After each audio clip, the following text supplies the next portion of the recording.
అతని రాజ్య సింహాసనము నిత్యము స్థిరపరచెదను. అప్పుడు నిబంధన చేస్తున్నాడు, నేను అతనికి తండ్రినయ్యుందును, అతడు నాకు కుమారుడు. రాజుగా పుట్టినవాడు ఎక్కడ అన్నమాట. అందుకు యూదులకు రాజుగా జన్మించాడంటే అర్థం ఏంటన్నమాట, దేవుని కుమారుడుగా జన్మించాడు అని అర్థం.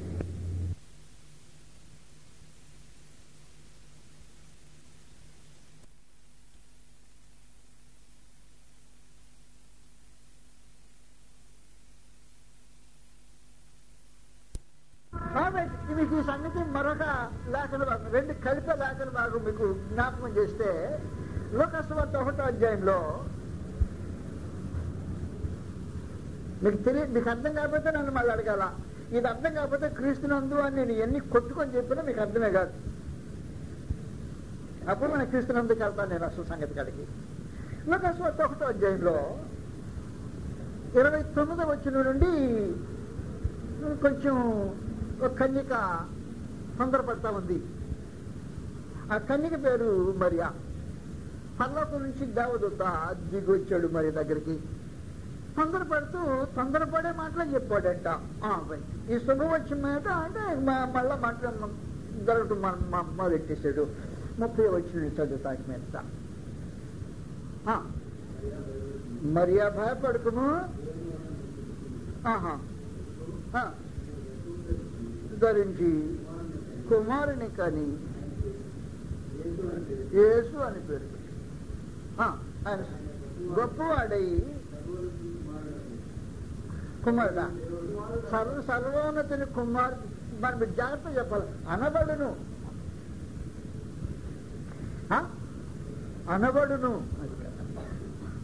అది నిబంధన బట్టి అనబడతాడు.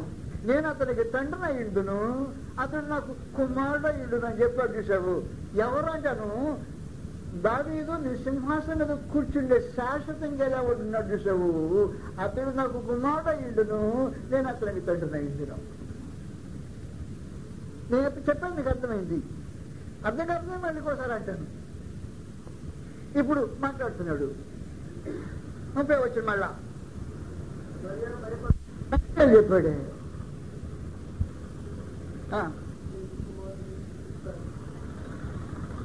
పలకరించాడు, మంచిగా పలకరించాడు అతను.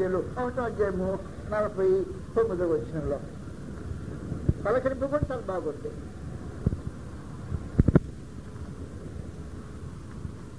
ఏమన్నాడు, బోధకుడా, దేవుని కుమారుడవు, ఇశ్రాయేలు రాజు. అది సంగతి. ఈ సంగతిని ఇశ్రాయేలు ఏకంగా నిరాకరించిందని. దేవుని కుమారుడు అనగానే వాడికి ఏం తెచ్చిందంటే, అంటే ఇతను మా మీద రాజు అన్నమాట. వద్దు, నువ్వు కాదు మా రాజు.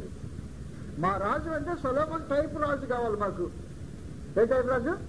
సొలొమోన్ లాంటి ఐశ్వర్యం కలిగిన, ఆర్భాటం కలిగిన, ఉన్నత స్థితి కలిగిన రాజు కావాలా. మీరంతా పోసుకోవాలి మాకు చెప్పేది. శత్రువులు ప్రేమించమంటావు, చంపబడితే ఇంకో చంప చెప్పమంటావు. నువ్వేం రాజు అవుతావయ్యా బాబు? బోధకుడా, నువ్వు దేవుని కుమారుడు, ఇశ్రాయేలు సంపూర్ణంగా నిరాకరించిన ఒకే ఒక సంగతి. అది పుట్టింది అలాగా. అద్వితీయ కుమారునిగా అన్నాడు కానీ పుట్టింది అలాగా. యూదులకు రాజుగా అద్వితీయ కుమారునిగా పుట్టిన వాని యందు అన్నాడా యోహాను సువార్త 3వ అధ్యాయంలో అద్వితీయ కుమారునిగా పుట్టిన వాని యందు అన్నాడా? కానీ పుట్టిందేమని యూదులకు రాజుగా పుట్టినవాడు ఎక్కడ అన్నమాట. కాబట్టి అద్వితీయ కుమారుగా పుట్టాడంటే ఏమని ఎలా పుట్టాడు అన్నమాట. యూదులకు రాజుగా పుట్టాడు అని అర్థం. నేను చెప్పే పాయింట్ మీకు అర్థమైందా? అయితే దేవుని కుమారుడు అంటే నువ్వేం చెప్పావంటే, నువ్వు దేవుని కుమారుడుని ఒప్పుకున్న ఆ రోజున నతనేలు ఒప్పుకున్నట్టే నువ్వు దేవుని కుమారుడు ఇశ్రాయేలు రాజు అంటే నాకు రాజులే అన్నమాట. దేవుని కుమారుడు అంటే నువ్వు ఒప్పుకున్న రెండో మాటకు అర్థం ఏంటంటే, దేవుని కుమారుడా నీకు రాజ్యం ఉంది, ఆ రాజ్యము నేను కూడా రాజ్యమే అని అర్థం. లేకపోతే క్రీస్తునందు మాటలకు అర్థం ఉండదు. నేను చెప్పే పాయింట్ మీకు అర్థమైందా? క్రీస్తునందు అనే మాటకు అర్థం కావాలంటే ఈ సంగతి నీకు చాటుగా తెలియాలి అవసరం అని.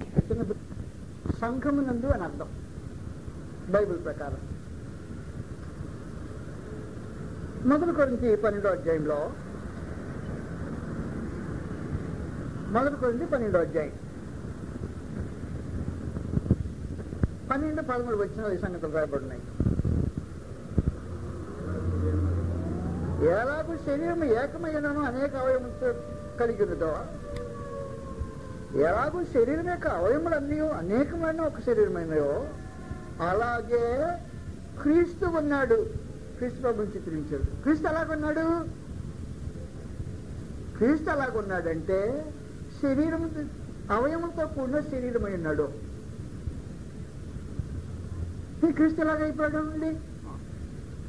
క్రీస్తునందు అనే భావనకి ఆయన చెప్పే సంఘ సమాచారము 13వ వచనంలో, ఏలయనగా యూదులమైనను గ్రీకు దేశస్థులమైన, దాసులమైనను స్వతంత్రులమైన మనమందరము ఒక శరీరంలోనికి ఒక ఆత్మయందే బాప్తిస్మం పొందితిమి, మనమందరము ఒక ఆత్మను పానం చేసిన వారమైతిమి.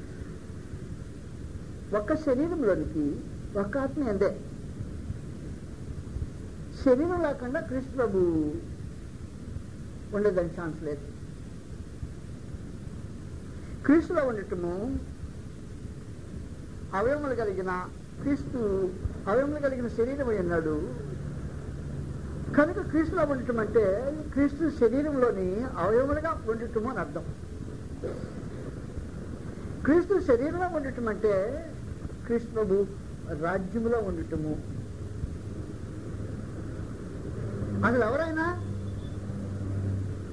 దేవుని కుమారుడు అంటే ఎవరైనా ఇశ్రాయేలు రాజు అంటే ఆయన రాజ్యం కలిగిన రాజేనా? రాజ్యం లేని రాజా? రాజ్యం కలిగిన రాజా, రాజ్యం లేని రాజా? ఆయన రాజ్యం కలిగిన రాజు. ఏం రాజ్యం కలిగిన రాజు? నా రాజ్యం ఈ లోక సంబంధమైంది కాదు. ఎలాగుంటుంది నీ రాజ్యం? నా రాజ్యం ఎలాగుంటుందంటే కత్తి తీసుకొని భయంకరంగా పోరాటం చేయదు. ఒక చెంప మీద కొడితే నా రాజ్యము ఇంకో చెంప. ఇదే రాజ్యమయ్యా, ఈ లోక రాజ్యం కాదు. కనుక క్రీస్తునందు ఉండటం అంటే ఆయన రాజ్యంలో ఉండటం. క్రీస్తునందు ఉండటం అంటే ఆయన సంఘంలో ఉండటం. ఇప్పుడు మనం క్రీస్తు దగ్గరికి వచ్చేస్తాం. ఇక మీద ఫిలిప్పీలకు 4వ అధ్యాయం 4వ అధ్యాయంలో ప్రభు నందు ఉండటం అంటే ప్రభు రాజ్యంలో ఉండటము ప్రాముఖ్యంగా. కావున నేను అపేక్షించిన ప్రియ సహోదరులారా, నా ఆనందమును నా కిరీటమునైన నా ప్రియులారా, ఇట్లు ప్రభువునందు అంటే అక్కడ స్థిరమైందండి. ప్రభు రాజ్యమందు స్థిరమైండి. ప్రభునందు స్థిరమైందంటే ఆయన ఎక్కడున్నాడు స్థిరంగా ఉండడానికి? ప్రభునందు స్థిరమైందంటే పరలోకంలో పోయి స్థిరంగా ఉంటాం కాదు. ఎక్కడుండాలి? ప్రభునందు స్థిరులు, ఆయన రాజ్యమునందు స్థిరులు. క్రీస్తు రాజ్యంలో మనుషులు స్థిరులు కాకుండా క్రీస్తునందు స్థిరులుగా ఉండేదానికి అవకాశం లేదు.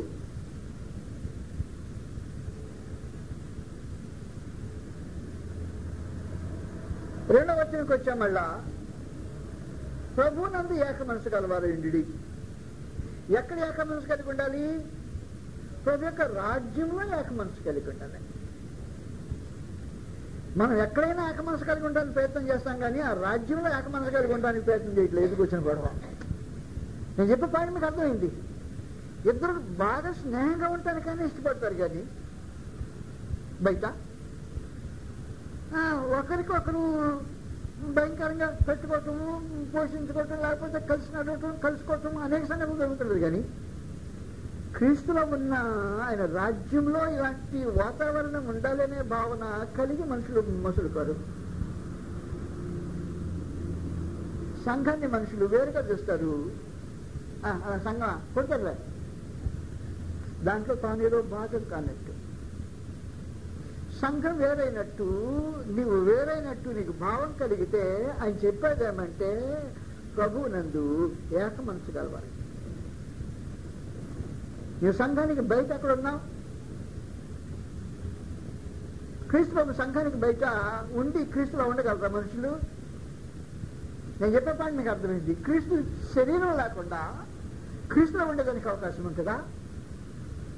ఆయన శిరస్సు అన్నాడు, శరీరం చక్కగా అమర్చబడింది, శరీరంలో నేను మాత్రం అవయంగా ఉండను అన్నావు. మరి క్రీస్తులో ఉండడానికి అవకాశం ఎలా కుదురుతుంది? నా శరీరంలో ఉంటే నాలో ఉన్నట్టు, అంతేకాదు నా శరీరం లేకుండా కూడా నాలో ఉన్నట్టు లెక్క అవుతుందా? కాబట్టి క్రీస్తులో ఉండటం అంటే ఇప్పుడు ఆ శరీరం ఏమైందన్నమాట, ఆయన రాజ్యమైంది లేకపోతే సంఘమైంది. క్రీస్తులో ఉండటము ఆయన రాజ్యంలో ఉండటం. ఎక్కడ స్థిరంగా ఉండండి? క్రీస్తు రాజ్యంలో స్థిరంగా ఉండండి. ఎక్కడ ఏకమనసు కలిగి ఉండండి? క్రీస్తు యొక్క రాజ్యంలో ఏకమనసు కలిగి ఉండండి. తనకు తానే వేరైన రాజ్యము నిలవదు. క్రీస్తునందు ఆయన రాజ్యం అని.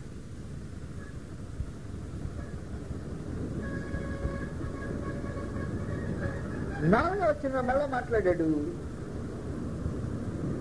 ఎల్లప్పుడూ ఆనందించుడి అనలా.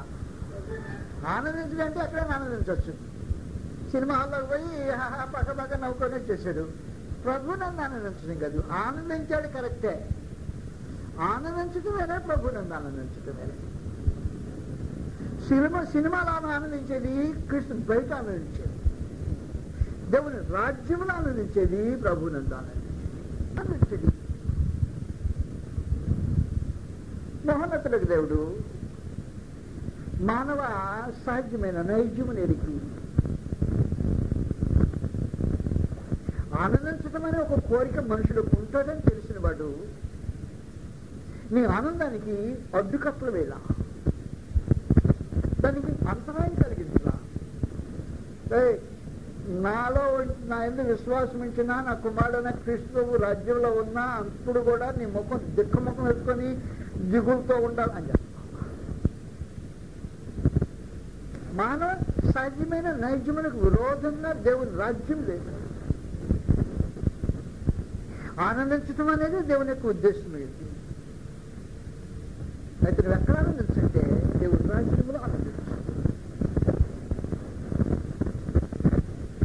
దేవుని రాజ్యంలో మనుషులు ఆనందించే విధానాన్ని గురించి మాట్లాడినప్పుడు పరిశుద్ధాత్మ మీద ఆనందించమంటారు. అది ఎలా సాధ్యమవుతుంది? పరిశుద్ధాత్మ మీద ఆనందం అంటే ఎలాగొస్తుంది?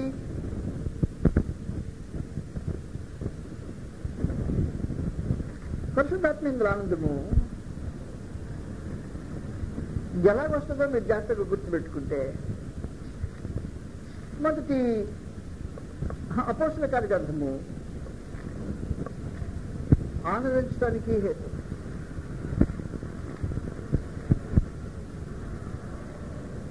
ఐదవ అధ్యాయం. అపోస్తల కార్యంలో 5వ అధ్యాయంలో దేవుని రాజ్యంలో మనుషులు ఆనందిస్తున్న పరిస్థితి కనపడుతుంది.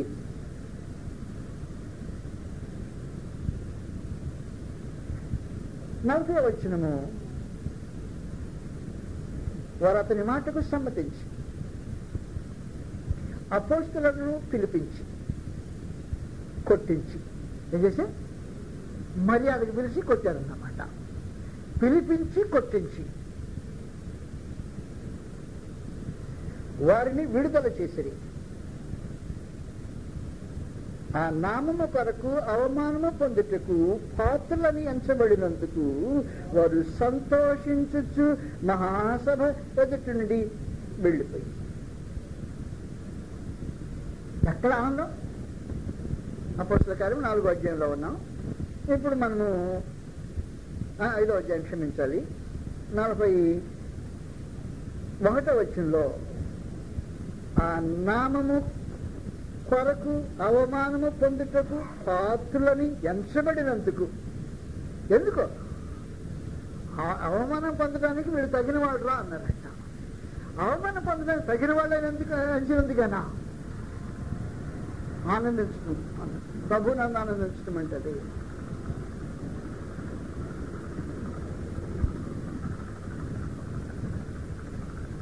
ఒక్క పూట కూటి కొరకు,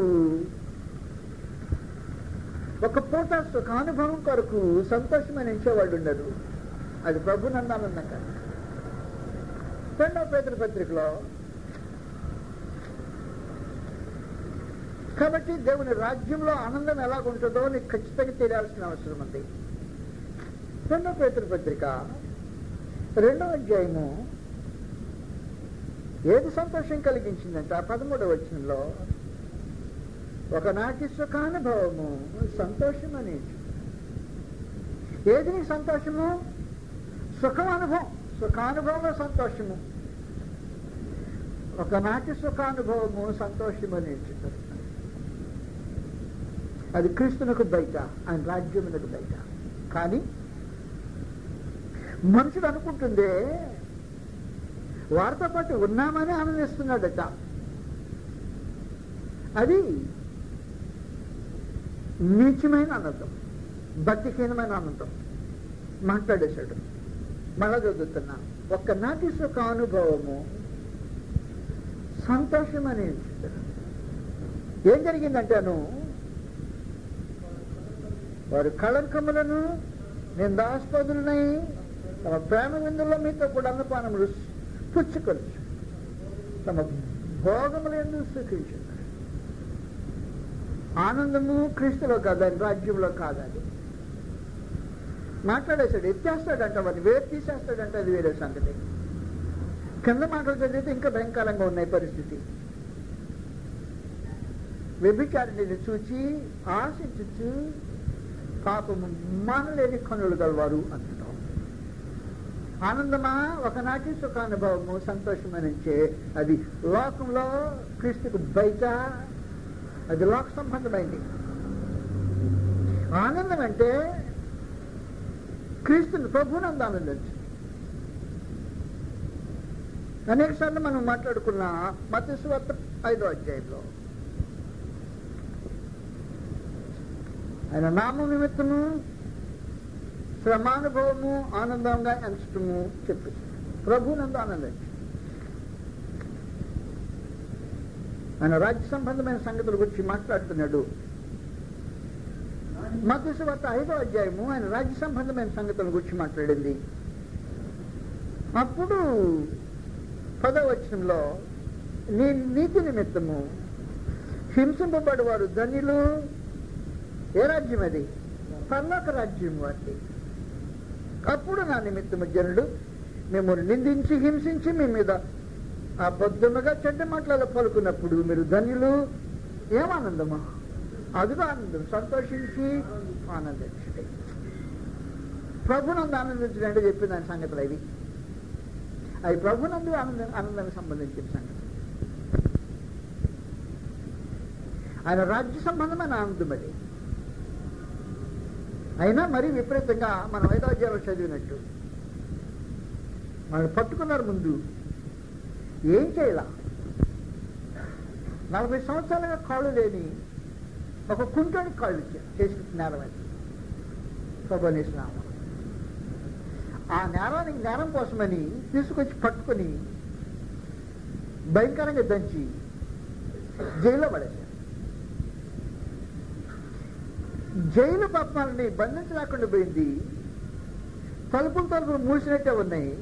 వారు మాత్రం మళ్ళా దేవాలయంలో బోధించడం ప్రారంభించారు. పట్టుకురంటే వాళ్ళ కోసం మనుషులు పంపించారు. దేవాలయ తలుపులు వేసినట్టే ఉన్నాయి. అయ్యా వచ్చే వేసిన తలుపులు వేసినట్టే ఉన్నాయి, మనుషులు లోపల లేరు అని చెప్పేటప్పటికి కంగారు పడ్డారు. ఎక్కడో చూడమంటే మనుషులు దేవాలయంలో మనుషులతో పాటు మళ్ళా పట్టుకొచ్చారు, దంచడులు పెట్టారు. విచారణ చేయటే మరి చెప్పేశారు వాళ్ళ సంగతి ఎట్లా లేదు. అప్పుడు ఒక పెద్దవాడు జోక్యం పుచ్చుకున్నాడు. గమలియాలు జోక్యం పుచ్చుకుని ఎందుకు ఆగండా కొట్టకుండా, అది అతని పక్షానికి వీరు కొంచెం సపోర్ట్ చేసినట్టున్నారు. ఎవరి పక్షానికి? గమలియాల పక్షానికి. ఇతను పరిసయుడు. అధికారులేమో సద్దుకాయలు తెగ. సద్దుకాయలకు పరిచయులకు గిట్టుబాటు కాదు. వారికి మధ్యలో భయంకరమైన 2 అగాధాలు ఉన్నాయి. ఒక అగాధము దేవదూతలు ఉన్నారని లేరని ఒక అగాధం, పునరుద్ధానం ఉందని లేదనే తగ. వారు ఒక తెగ ఒకటి నమ్ముతారు, రెండో తెగ మరొకటి నమ్ముతారు. దాన్ని బట్టే ఈ యూద మతంలో 2 చీలికలై పెద్ద పార్టీలు అయిపోయాయి. కానీ ఈ పార్టీలో పెద్ద ఆయన గమలియాలు బోధకుడు కాబట్టి అతని మాటకి విలువ ఉంటుంది. సన్హెడ్రిన్లో సభ్యత్వం ఉంది కాబట్టి ఇతని పార్టీ ఇప్పుడు అపోస్తలులు ప్రకటించే స్వార్త గమలియాల పార్టీకి ఒత్తాస కలుగుతుంది, మద్దతు ఇస్తుంది ఇండైరెక్ట్ గా. ఎందుకు? వీరు పునరుద్ధానం ఉందని చెప్తున్నారు, ఎవరు? అపోస్తలులు. దేవదూతలు ఉన్నారని చెప్తున్నారు, కృష్ణబాబును మృతులోంచి లేపినప్పుడు దేవదూతలు వచ్చారని చెప్తున్నారు. ఈ 2 సద్దుకాయల తెగకు విరోధమైంది. కానీ సభలో మొత్తం అందరూ కలిసి కూడారు. వీరి పునరుద్ధానము గుర్చిన సమాచారము, దేవదూతలను గుర్చిన విశ్వాసము ఈ పార్టీని బలపరిచేటప్పటికి అఖండ పచ్చకండ అయినా ఆయన ఆపేసి, ఒకవేళ దేవుని వల్ల కలిగిందా మనం వ్యర్థం చేయలేము, ఒకవేళ మనుషుల వల్ల కలిగిందా వాళ్ళంతలో వాళ్ళే వృద్ధులైపోతే వదిలిపెట్టండి అని నా తాత్పర్యం చెప్తున్నానని గోడ మీద పిల్లవాటం వేసి తన పార్టీని గెలిపించుకోవడానికి ప్రయత్నం చేసి తీర్మానం చేసేసాడు. నేను చెప్పింది అర్థమైంది. గెలిపించుకోవడానికి అయిపోయిన తర్వాత వాళ్ళు ఏం చేశారు? మళ్ళా అపోస్తలులు పిలిచారు. పెద్దవాడు మాట ఏమి వెళ్ళకుండా పంపించాలి కదా, పంపించలా. పిలిచి మళ్ళా కొట్టి జాగ్రత్త, ఈ నామం పెట్టి మాట్లాడొద్దు అని ఆజ్ఞాపించి పంపించారు. ఏం చేస్తాము? ప్రభు నమ్ముకుంటే ఇదే గతి. మాకు కష్టాలు తప్పు, బాధే తప్పు. ఎందుకు నమ్ముకున్నామో కాదు, ప్రభునందు ఆనందించటము ప్రారంభమవుతారు. ప్రభునందరి కష్టంగా అనుకునేది ప్రభునందు ఆనందానికి కారణం కాదు. ఆయన ముందుకు చెప్పాడు ఆయన రాజ్యంలో ఏముంటుందో, చెప్పకుండా మభ్యపెట్టిన ప్రభు కాదు. నా యందు మీకు సమాధానం కలిగినట్లు ఈ సంగతులు మీతో చెప్తున్నా, లోకములో మీకు శ్రమ కలుగును చెప్పేశాడు. ఆయనను ధైర్యముగా ఉండి నేను లోకమును జయించానని యోహాను 16వ అధ్యాయము 33వ వచనంలో అభయమిచ్చే వెళ్ళిపోయాడు. కాబట్టి ఏం జరుగుద్దంటే లోకంలో మీకు శ్రమ కలుగును అన్నమాట రాజ్య పౌరునికి ఘాటుగా నాటాలా, ప్రభునందు ఉన్న వాడికి అది చాటగా వినిపించాలా. ప్రభునందు సంతోషించే ఆనందానికి అది హేతు అవుతుంటది. క్రీస్తునందు అంటే లేకపోతే నీకు అర్థం తెలియదు. మేట ముందు ఏమి నేరం చేయనందుకే, ఒక కుంటివానికి కాళ్ళు ఇచ్చినందుకు మా మీద నేరం అంటాయా జన్లారా మీరందరూ చూడండి అనాల్సింది అనలా. దానికని దెబ్బలు తిన్నాడు, ఖైదీ అనుభవించాడు. న్యారం చేసినందుకు కాదు, నిర్దోషులుగానే మేలు చేసిన వారిగానే ఖైదు అనుభవించిన తర్వాత మళ్ళా బయటకి కనపడితే మళ్ళీ లాక్కొచ్చి దెబ్బలు కొట్టాడు. జాగ్రత్త, ఈ నామం ప్రకటన చేయకూడదంటే వాళ్ళు అనుకుంటున్నారు. ఆ పేరును బట్టి అవమానం పొందటానికి మనకి పాత్రత లభించింది. అది పెద్ద ఏదో క్రెడిట్ అయినట్టు, అది పెద్ద వాళ్ళకి ఏదో ఘనత లభించినట్టు. ఏం లభించిందంటేను ఆయన నామము నిమిత్తము అవమానం పొందటానికి పాత్రలుగా ఎంచినందుకు సంతోషించింది. ప్రభువునందు ఆనందించింది. నీకు క్రీస్తు యేసునందు జీవించడం తెలియాలంటే, ఆయన రాజ్యపు వాతావరణం నీకు అర్థం కావాలంటే, కృష్ణలో ఉండే జీవితపు విలువను నీవు గ్రహించాలంటే అదిగో పరిస్థితి. అది లాస్ట్ని కొట్టినందుకు ఆనందమా, లేకపోతే ఉద్యోగం ప్రమోషన్ వచ్చినందుకు ఆనందమో, రోగం బాగైనందుకు ఆనందమో, మనకి దేనికో ఆనందం కాదు. దేవుని రాజ్యంలో ఆనందించండి అని చెప్పినప్పుడు ఆయన ఏమన్నాడంటే ఊరకని ఆనందించడం అని చెప్పకుండా ప్రభువునందు ఆనందించు. ప్రభునందరి ఆనందము దేవుని రాజ్యమందరి ఆనందం. దేవుని రాజ్యమందరి ఆనందం యొక్క వాతావరణము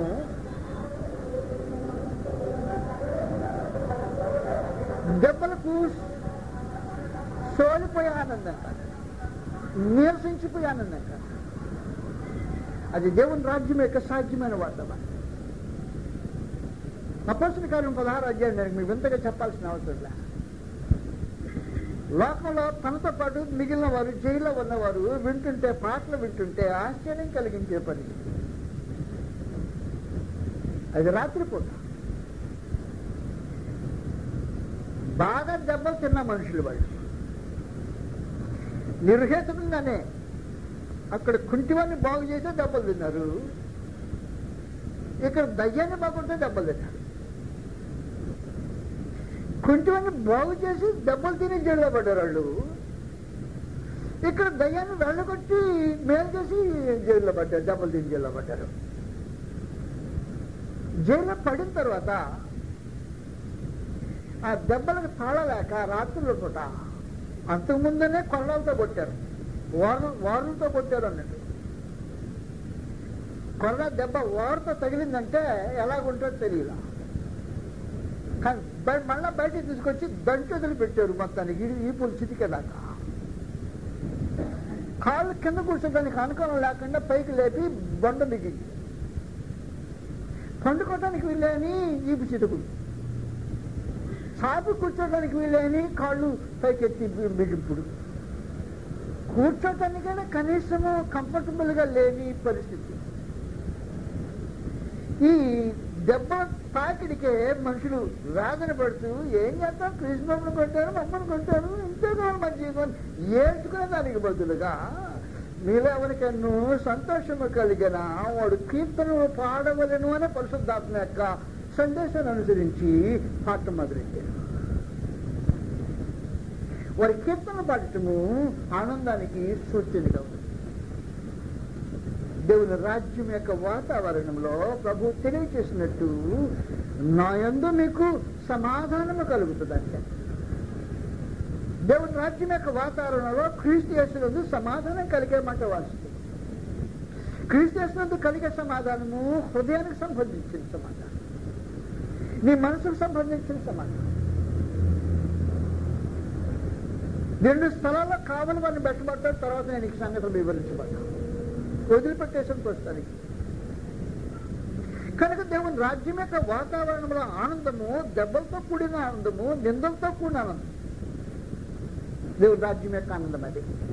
దెబ్బలతోనూ నిందలతోనూ అవమానాలతో కూడా కూడిన ఆనందము దేవుని రాజ్యం యొక్క వాతావరణం. నీకు దేవుని రాజ్యం యొక్క వాతావరణం, అసలు దేవుని రాజ్యం అంటే తెలియదా, క్రీస్తు దేవుని కుమారుడు అంటే నీకు అర్థమే తెలియపోయే మొదటి సంగతి ఇశ్రాయేలు రాజు అన్న సంగతి. ఈ రాజ్యము ఆత్మ సంబంధమైన రాజ్యము, మనం జీవించేదే క్రీస్తు అందు జీవించడం అంటే ఆయన రాజ్యంలో నివసించడం అనే సంగతి నీకు అర్థం కాకపోయా. ఆయన రాజ్యం యొక్క వాతావరణం ఎలాగుంటుందో సరిగ్గా నీకు తెలియకుండానే పోయా అని చెప్పేసాడు ముందుగానే. నా యందు నీకు సమాధానం కలిగినట్లు నేను మీకు సంగతులు చెప్పుతున్నాను, లోకంలో మీకు శ్రమ కలుగును, స్వల్ప అవసరం లేదు, అయినను ధైర్యం తెచ్చుకొనిడి, నేను లోకమును జయించున్నాను. ఆయన యందు సమాధానము, ఆ మాట మీరు గుర్తుపెట్టుకోవాలా, క్రీస్తునందు సమాధానం. అది ప్రత్యేకించి ఈ సందర్భంలో చెప్పాడు. ఎప్పుడు? నా నిమిత్తము అన్నాడు, నీతి నిమిత్తము అన్నాడు, రాజ్యం నిమిత్తము.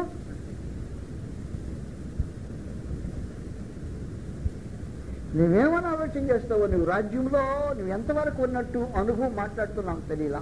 కాకపోతే ఇప్పుడు క్రీస్తు సంఘం ఏం చేయడానికి ప్రారంభించిందంటే దేవుని రాజ్యమే క్రీస్తు సంఘము, క్రీస్తు సంఘమే దేవుని రాజ్యము. ఈ రెఫరెన్స్ చూడు, ఆ రెఫరెన్స్ చూడు, ఆ రెఫరెన్స్ ఇప్పుడు ఈ రెఫరెన్స్, దీంతో అది దాంతో ఇది పోలి కరెక్ట్.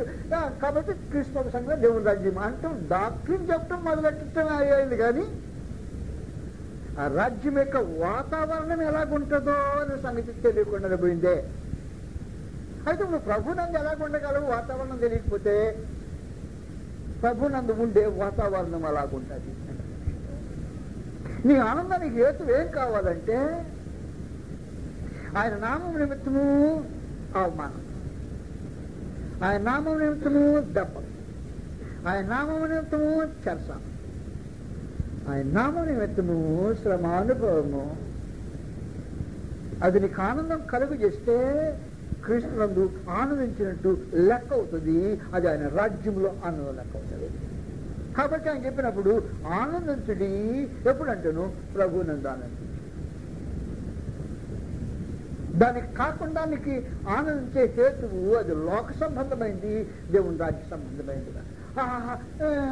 ప్రొఫెషన్ వచ్చిన దానికి లోక సంబంధం. ఆనందించు, ప్రభువునందు ఆనందించమనే ప్రత్యేకమైన సంగతి.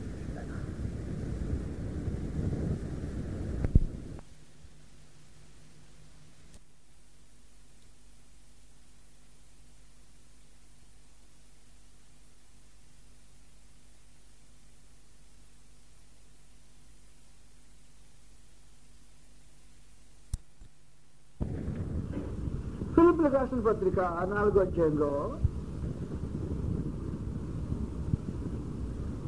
ఆ ఆనందానికి తోడు ఏం పెట్టాడంటే, నువ్వు ఆనందించేటప్పుడు సహనం కనపడాలా అంటున్నావు.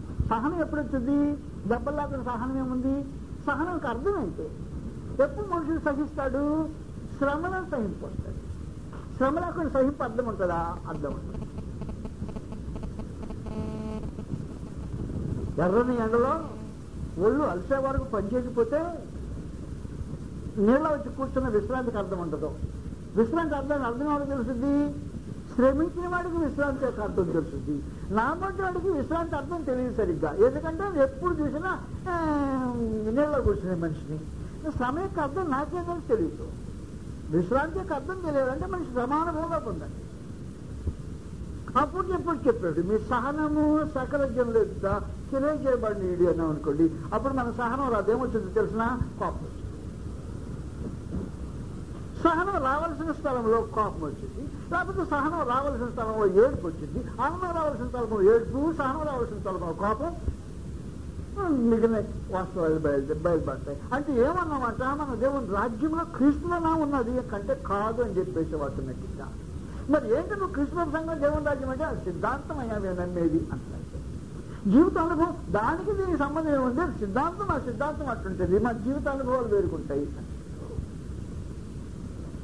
మహాదేవుని యొక్క ఉద్దేశం ఏమంటే నా సిద్ధాంతము నీ జీవిత అనుభవం కావాలి అంటున్నావు.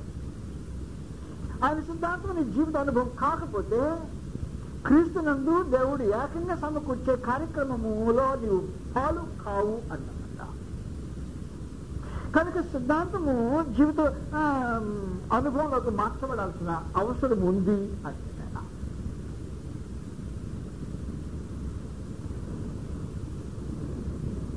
మరల చెప్పుతున్నాను పెంచడం తర్వాత మీ సహనము సకల జనులకు తెలియబడనీయుడి అని చెప్పి ఒక ప్రత్యేకమైన వాగ్దానం చేసిన వాగ్దానం ఏమంటే ప్రభువు సమీపందని.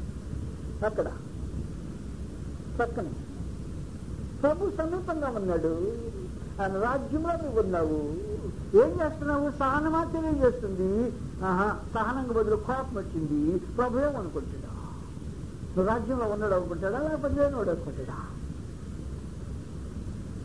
అందువల్ల క్రీస్తు ప్రభు శరీరమైన సంఘంలో మనుషులు సిద్ధాంతంతో పాటునే జీవిత అనుభవం కలిగి ఉండకపోతే అది రాజ్యం యొక్క నిజస్థితి అయి ఉండదు. రాజ్యం యొక్క నిజస్థితి ఒక ప్రక్కన బోధ, ఆ బోధకు అనుకూలమైన జీవిత అనుభవము రెండు ఏకంగా పెనవేయబడితే అది క్రీస్తునందు, కాకపోతే క్రీస్తునందు కాదు అన్నమాట. కాబట్టి ఏమవుతుందంటే క్రీస్తునందు దేవుని ఏర్పాటు ఒకటి, ఇది ఏర్పాటేమో దేవుంది, జీవితమేమో మంది. ఈ ఏర్పాటు జీవితము రెండు క్రీస్తులో ఏకం కావాలనేది దేవుని ఉద్దేశం. కాబట్టి ఆయన చెప్పే సంగతి నీ జీవిత విధానము రెండు ఏకమైతే అది క్రీస్తునందు. వదిలిపెట్టేస్తాను ఇప్పుడు ప్రస్తుతానికి. నీ సహనమును సకల జనులకు తెలియజేయడంటే ఎప్పుడు సహనం? అర్థం ఏంటి? నొప్పిగా ఉంది, కేకలేస్తున్నాడు, సహనం లేదు దాంట్లో. నొప్పుకున్నప్పుడు కేకలేస్తే సహనం కనపడుద్దా? కాదు. సహనం అనేది క్రీస్తు ప్రభు శిలువలో కనపడుతుంది. వాస్తవంగా ఏం చేయాలి? భరించే బాధ, అది సహించగలిగిన వేదన ఊహించి చూడొచ్చు ఒకసారి. బలమైన మేకు చేతుల్లో పెట్టి బలమైన స్థితితో చెయ్యి మేకు చెయ్యితో పాటు చక్కలకు దిగిపోయేటట్టు కొడితే ఏమొచ్చింది? ఏడుపు రావాలా? ఒకటా కాదు, రెండు, అన్ని సమస్తూ ఎత్తి కుదేశాడు. ఏమొచ్చింది? భయంకరమైన ఏడుపు రావాలా? కానీ సహనం కనిపిస్తుంది, సకల జనులు ఎదురు కనపడుతుంది. ఆ సహనం అంటుంది, తండ్రి వీరేమి చేస్తున్నారో వీరు ఎరుగరు కనుక. సహనము సకల జనులకు తెలియజేయబడుతుంది.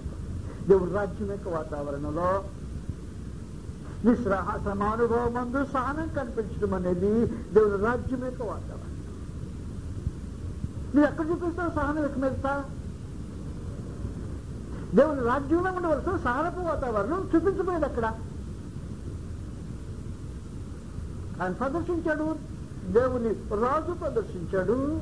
దేవుని రాజ్యం యొక్క వాతావరణంలో రాజు ప్రదర్శించింది, ఆయన ప్రజలు ప్రదర్శించాల్సిన అవసరం ఉంది. మొట్టమొదటి మాటే మీరేం చేస్తున్నారు తెలియదు వాళ్ళకి. ఆ మాటలు పలికే సమయం అవ్వది, ఆ మాటల అనుభవం పలకగలిగిన అనుభవం అది. ఆ శ్రమ ఆ మాటలు పలికించడానికి అనుకూలమైన వాతావరణం కలిగిస్తుందా? కాదు. కానీ దేవుని రాజ్యం యొక్క వాతావరణాన్ని క్రీస్తు మాదిరిగా చూపించుతూ ఆనందించుడి అని చెప్పినాక మీ సహనము సకల జనులకు తెలియజేయబడేది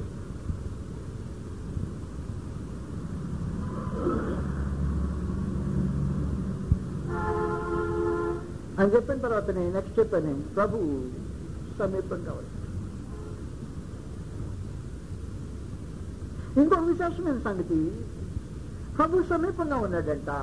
శ్రమానుభవంలో పరిశుద్ధాత్మ మీద నెత్తి మీదకి వచ్చి కూర్చుని నిలబట్టేటంట. పైన పరిశుద్ధాత్మ ప్రభు సమీపంగా, కానీ ఈ మనుషుడు దేవుని రాజ్యంలో లేని వాతావరణం కనపరిచాడు. ఒకసారి మొదటి పేతురు 4వ అధ్యాయం, మొదటి పేతురు 4వ అధ్యాయంలో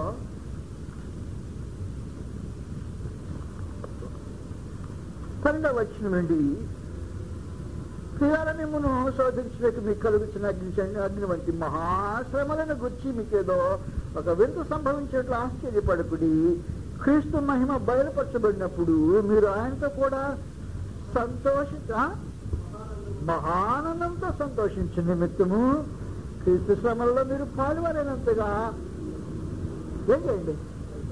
సంతోషించింది. దేంట్లో సంతోషించండి అంటేను ఆయన శ్రమలో మీరు కూడా పాల్గొనేనట్టు సంతోషించడని చెప్పి, క్రీస్తు నామము నిమిత్తము మీరు నిందు పాలైన ఎడల మహిమా స్వరూపేగు ఆత్మ అనగా దేవుని ఆత్మ మీ మీద నిలుచుతున్నాడు. ఎక్కడున్నాడు దేవుని ఆత్మ? దేవుని ఆత్మేమో నీ నెత్తి మీద, ప్రభు ఏమో నీ పక్కనే, నీవేమో దేవుని రాజ్యంలో. కానీ వాతావరణమేమో నీ జీవిత అనుభవము దేవుని రాజ్య వాతావరణం కాదు. కానీ నువ్వేమంటావంటే క్రీస్తు దేవుని రాజ్యమే, అది సిద్ధాంతం, అది జీవిత అనుభవం కాదు. కాబట్టి దేవుని రాజ్యంలో ఉన్నామని చెప్పుకుంటూ అనుభవాన్ని బట్టి దేవుని రాజ్యమునకు దూరంగా ఉన్నావు అన్నమాట నాకు. క్రీస్తులో ఉన్నామని చెప్పుకుంటూ క్రీస్తులకు దూరంగా ఉండే అనుభవాన్ని బట్టి దూరంగా ఉండటమని అర్థం దాని అర్థం. క్రీస్తులో ఉండటము అనుభవంతో ఉండటము. ప్రభునందు స్థిరులయుండుడి, ప్రభునందు ఏక మనస్కులయుండుడి, ప్రభునందు ఆనందించుడి అని దేవుని రాజ్యంలోని ప్రజల యొక్క అనుభవాన్ని గురించి పౌలు హెచ్చరిక చేస్తున్నాడు. దేనిని గురించి చింతపడకుడి గాని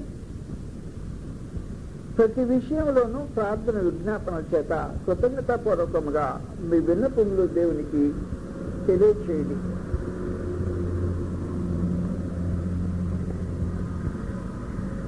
చింత అనే దానికి దేవుని రాజ్యంలో చోట్లేదు.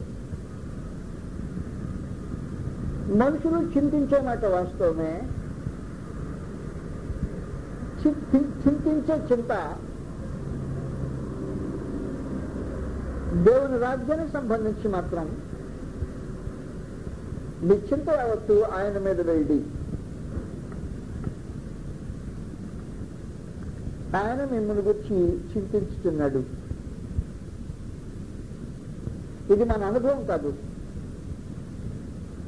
మనకు మనమే కూర్చుండి ఊరకనే చింతించటం వలన మూరుడు ఎక్కువ చేసుకోవాలనే భావంతో ఆలోచన చేసుకుంటాం. దేవుని రాజ్యపు పరిధిలో చింతకు చోట్లేదు. కానీ దేవుని రాజ్య వాసులు అని చెప్పుకుంటుందే మనము చింతించకుండా మానలేదు. అది విశేషమైన సంగతి. ఏది చోటు లేదో దాన్ని మనము చోటు కల్పించి చేస్తుంటాం. మనం తీసుకొచ్చి దానికి చోటును ఏర్పాటు చేస్తుంటాం.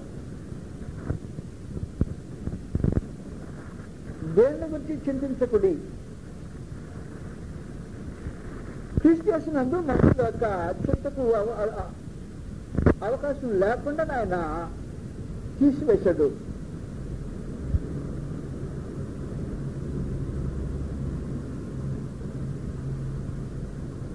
మొదటి పేతురు పత్రికలో 5వ అధ్యాయము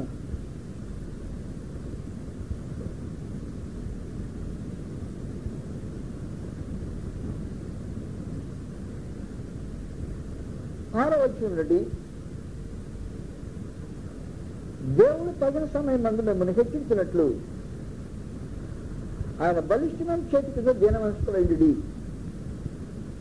ఆయన మిమ్మల్ని గురించి చింతించుతున్నాడు. కానీ దేవుని రాజ్యంలో చింతకు నీవు చింతించేదానికి స్థలం లేదు అన్నాడు.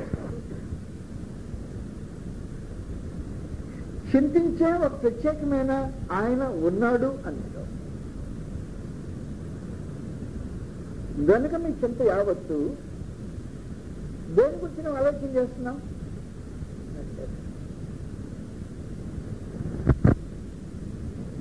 నేను ఆలోచన చేయటమేంటండి, సముద్రం అంతా తగలబడుతుంటే. మన చింత యొక్క పరిస్థితి ఎలాగుంటుందంటే, సముద్రం తగలబడుతుందని బయట నక్క ఏడుస్తున్నట్టుంటారు. ఏమైందంటే సముద్రం తగలబడుతుందా? మహోన్నతుల దేవుడు ఏమంటున్నాడంటే, నా రాజ్యంలో చింతించే నీకు నీ చింతకు స్థలం లేదు. ఒకరు చింతించావనుకో, దేవుని రాజ్యపు రాజు అంటాడు. ఆయన కొండ మీద చెప్పిన ప్రసంగం మాట్లాడుతున్నప్పుడు, ఒకడు చింతించటం వలన తన ఎత్తున మూరెడు ఎక్కువ చేసుకొనగలడా అంటాడు. నీ చింత వలన ఏ కార్యము సఫలము కాదు అంటాడు. ఒక ఆయన చింతింపజేస్తే కార్యం సఫలమవుతుంటది అంటాడు. దేవుని రాజ్యంలో తన ప్రజల గురించి చింతించేవాడు దేవుడే అన్నాడు. కాబట్టి ఇప్పుడు మీరు ఏం చేయాలంటే, మీ చింత యావత్తు కట్టగట్టి మూటగట్టి ఆయన మీద అట్టి విసిరేసి మెదలకుండా ఉండండి. దేవుని రాజ్యం యొక్క వాతావరణము అలాగుండాలి. మనలో ఎవరు దేవుని రాజ్యంలో ఉంటున్నామని చెప్పుకుంటూ చింతించుకుంటూ ఉంటున్న మనుషులు ఎవరు? దేని గురించి నువ్వు చింతించలేదు? అది నీ వల్ల కాని పని. చింతించేది నీవు కాదు. ఇక రాజ్యపు పరిస్థితుల్లో చింతించే ఒక ఆయన ప్రత్యేకంగా ఏర్పాటు నియమించబడ్డాడు. ఆయన సమస్త చింతలను భరించి వాటిని పరిష్కరించగలిగిన వాడు ఉన్నాడు. నేను కూర్చుండి దిగులు పడుతూనే ఉంటావు. నేను చెప్పినట్టే, ఎందుకు అంతగా చింతపడుతున్నామంటే నక్కందంతా సముద్రం తగలబడిపోతుంది, దాంట్లో ఉన్న పీతలన్నీ కాలిపోతాయి. వాస్తవమా? అది కథ, కానీ అది వాస్తవ జీవితపు మన అనుభవం. కనుక దేవుని రాజ్యంలో ఒక ప్రత్యేకమైన ఏర్పాటు ఏం చేయబడిందంటే, చింతించే ఒక ఆయన అక్కడ ప్రతివాడు తన చింతను మూట కట్టి ఇసిరి మీదేస్తే సంపూర్ణంగా భరించి పరిష్కరించే ఒక ఆయన దేవుని రాజ్యంలో నియమించబడ్డాడు. నీ చింత యావత్తు ఆయన మీద వేయి. లేదయ్యా, నా అంతటికి నేనే ఈ పని పూనుకున్నా చేయాలంటాను, ఇది నీ వల్ల అయ్యే పనిగా చింతించడం వల్ల నీ ఎత్తు మూరుడు ఎక్కువ కాదు అంటాం. దేవుని రాజ్యం ప్రజలకు ఈ సంగతి తెలియాల్సిన అవసరం ఉంది అంటాం.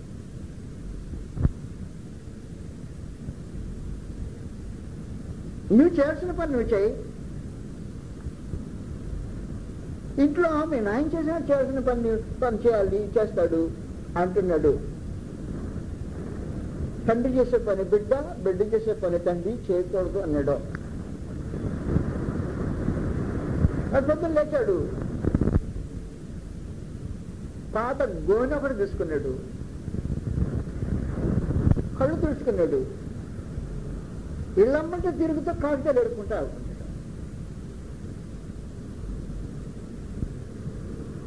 పిలిచి అడిగా, ఏంట్రా బాబు నీకు గొడవ అంటాను. వాళ్ళ ఆయన స్థితి గల్లాబడే, ప్రేమ గల్లాబడే. అదంటాడు, ఈ కాగితాలు అమ్ముకుంటే 10 రూపాయలు వస్తాయి సార్. దేనికని అడిగా, పుస్తకాలకన్నా వస్తాయి కదా. అదన్నమాట మన ధరైతే మనం చింతించే మన ధరైతే అలాంటిది అన్నమాట. మన గోని మనం పాతుకొని మనం వేసుకొని, మన కళ్ళు మనమే తుడుచుకొని, ఇళ్ళమ్మడి తిరిగి చింతి పాత పడేసిన కాగితాలు, పీతి కాగితాలు వేసుకొని అమ్ముకొని సంపాదించాలి అనే ఈ భావన తండ్రికి అవమానకరమైన సంగతి. వాడికి పోయిటల్లా కానీ రాజ్యంలో ఉన్నానంటున్నాడు. కొన్ని సంగతులు చేయకూడదు దేవుని పిల్లలు. వాళ్ళు చేయకుండా పని ఏంటంటే పాత గోని వేసుకొని కాగితాలు ఏరుకొని అమ్ముకోవడానికి బాగుపడతాం. ఆ రూపంగా సంపాదించిన దాంతో తను బ్రతకాలని ఆలోచించేయకూడదు. ఆ ఆలోచన చేసే తండ్రి ఒక ఆయన ఉన్నాడు.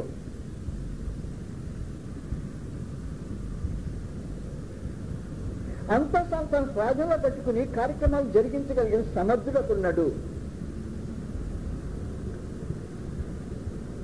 అలాగ అడిగితే వద్దులే, నేనేం చూసుకుంటాను అన్నాను. అంటే అది దేవుని రాజ్యం యొక్క వాతావరణం కాదు అంటాడు ఆయన.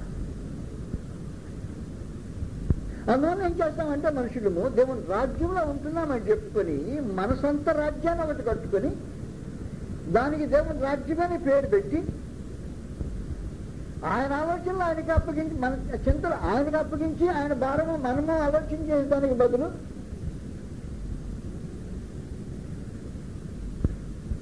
పాత కాగితాలు గోన్లో ఏరుకునే వాళ్ళలాగా మన జీవితాలు మసులు కొట్టడం ప్రారంభించితే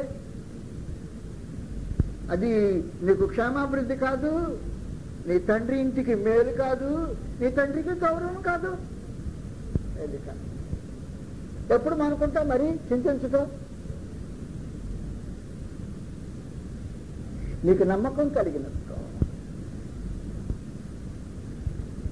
దాన్ని ఖచ్చితంగా ఒకరు హ్యాండిల్ చేయగలరు అనే నిశ్చలమైన అంతరంగ పరిస్థితి ఆయన విశ్వాసం కలిగినప్పుడు మాత్రమే కార్యం జరిగించగలం. దేవుని పరిశుద్ధతను, దేవుని యొక్క మంచితనాన్ని, దేవుని ప్రమాతిశయమును శంకించే ప్రతివాడు ఆయన రాజ్యంలో కూర్చుండి చింతించుతుంటాడు. అది తగిన పని కాదు, అక్కడ జరగాల్సిన వాస్తవమైన కార్యక్రమం కాదు అన్నట్టు.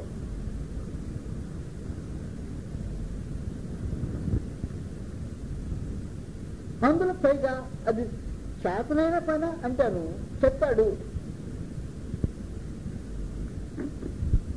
మత్తయి సువార్తలో మీలో నవ్వుడు చింతించటం వలన అంటే చింతించి మీరు ఏమీ సాధించలేరు అని ప్రభువుని యేసు తేల్చి చెప్పాడు. 6వ అధ్యాయం 27వ వచనంలో ఇలా రాయబడింది, మీలో నవ్వుడు చింతించటం వలన తన ఎత్తుమూరుడు ఎక్కువ చేసుకొనగలడు అని. దేవుడు నీ విషయమే ఆలోచన చేసేవాడు అని చెప్పడానికి నీ పని నీవు చేయి, ఆయన పని ఆయన చేయని అన్నాడు. నీ పొద్దున లేచిరాయి, నీ పొద్దున లేచి నీ పని ఏంటంటే లేచావా, అర్థం చేసుకున్నావా, పుస్తకాలు తీసి చదువుకో, బడికళ్ళు, అది నీ పని, బాగా చదువుకో అంటే అదంటాడు. లేదు లేదు, పాత గోని ఏరుకొని దాంట్లో చెడిపోయిన కాగితాలు ఏరుకొని అది నా పని అంటాడు. చింతించే ప్రతివాడు దేవుని స్థానాన్ని గౌరవించకుండా చేసే కార్యక్రమం అది. దాన్ని బట్టి ప్రార్థించవద్దు అని ఆయన అనలా, దానికి ప్రార్థన జత చేశాడు. ప్రార్థించటం వేరు, చింతించటం వేరు. కన్నీటితో ప్రార్థన చేయటం వేరు, నీ అంతటి నీవే కూర్చుండి దుఃఖపడటం వేరు. చెప్పేసే ప్రక్కనే దేనిని గురించి చింతింపకూడదు కానీ ప్రతి విషయంలోనూ 1-2 కాదు, ప్రార్థన విజ్ఞాపనల చేత కృతజ్ఞతాపూర్వకముగా మీ విన్నపమును దేవునికి తెలియజేయండి. మీ విన్నపం ఏంటి, నీకేం కావాలి,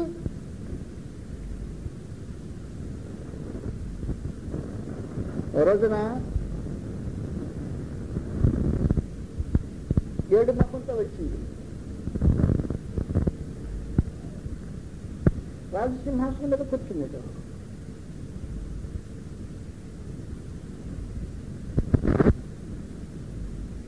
దీన మనసులో దగ్గరకు వచ్చి ఏడ్చుకుంటూ పాదాల దగ్గర, రాణి ఎస్టారు ఏం కావాలని ఏడుస్తున్నావు, నీ చింత కారణం ఏంటి, నేను ఉన్నాను కదా, దేనికి ఏడుపు, ఆ ఏడుపు వాస్తవం అని ఏడితే అది రాజుకు తెలియలా. నేను నా జనమును చంపబడుటకు అమ్మబడిన వారు అన్నది వాస్తవం. తానును తన జనము చంపబడటానికి అమ్మబడిన వారు. ఈ పని రాజు ఎరిక లేకుండా తన సొంతంగా సంతకం పెట్టేసేది దానికి. ఆ రూపంగా ఒకవేళ రాణి వేస్తారు, ఏడ్చుకుంటూ రాజు సముఖానికి వస్తే నీ చింతకు కారణమేమి అని అహష్వేరోషు అడిగితే దానికి అర్థం ఉంది. అహష్వేరోషు సంగతిని ఎరుగని వాడు. దాన్ని వక్రంగా తిప్పితే హామాను తన భార్యకు కీడు కలుగుద్దని, తన భార్య జన కీడు కలుగుద్దని సంగతిని గుర్తించిన వాడు, జ్ఞానంలో పరిమితుడు. అందువల్ల ఆమె చింతించటానికి అడగటానికి అవకాశం. కానీ సింహాసనం మీద కూర్చుండి ఈ శాశ్వతమైన సింహాసనం మీద తానే ఆశీర్వయిండి యుగ యుగములు పాలించుతున్నవాడు నడే. సమస్తం ఎరిగినవాడు. కాకపోతే ఏమంటాడంటే, నీ మనమేంటి, నీకేం కావాలని అడుగుతున్నావు అంటాడు. అప్పుడు నీ మనమేంటో ముందు కృతజ్ఞతాపూర్వకంగా చెప్పాలా. నీ ఏడుపు మానేయాలి. నీకు చేసిన మేలును గుర్తించి దానికి కృతజ్ఞతలు తెలియజేయాలి ముందుగా. అప్పుడు నీ విన్నపం ఏంటో, నీవు ఇంక ఎవరిని గురించి అడగబోతున్నావో ఆ సంగతులు ఆయనకి విన్నవించుకోవాలి. అంతవరకే, ఏడవడానికి వీల్లేదు. అంటే చింతించి నువ్వేదో సాధించాలని ఉద్దేశించి కుదరదు. నేను మాటిమాటికి ఒక సంగతి మీకు జ్ఞాపకం చేస్తాను. చిన్న బిడ్డల మనసులో, హృదయంలో మూర్ఖత సహజంగా పుట్టుతుంది. ఆ సహజంగా పుట్టే ఆ మూర్ఖత ఏం చేస్తుందంటే ఏడ్పుగా మార్చుతుంది. మూర్ఖత ఏడ్పుగా మార్చిన తర్వాత ఏడ్చి వాడు సాధించాలంటే అడుగుతాడు.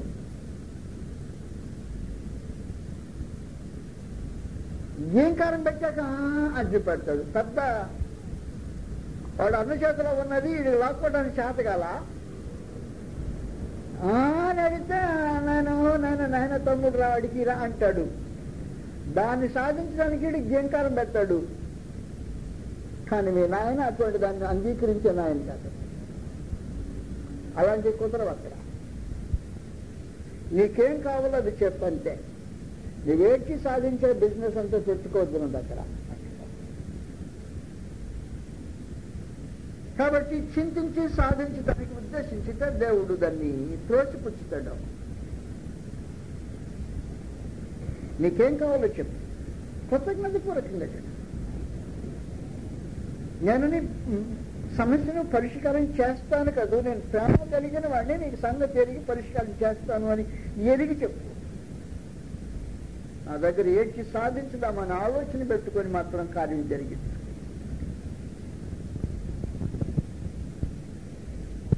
అప్పుడు చెప్పాడు వచ్చి దేవుని రాజ్యంలోని మరొక విశేషాన్ని గురించి ఆయన మాట్లాడాడు. ఫిలిప్పీ 4వ అధ్యాయం.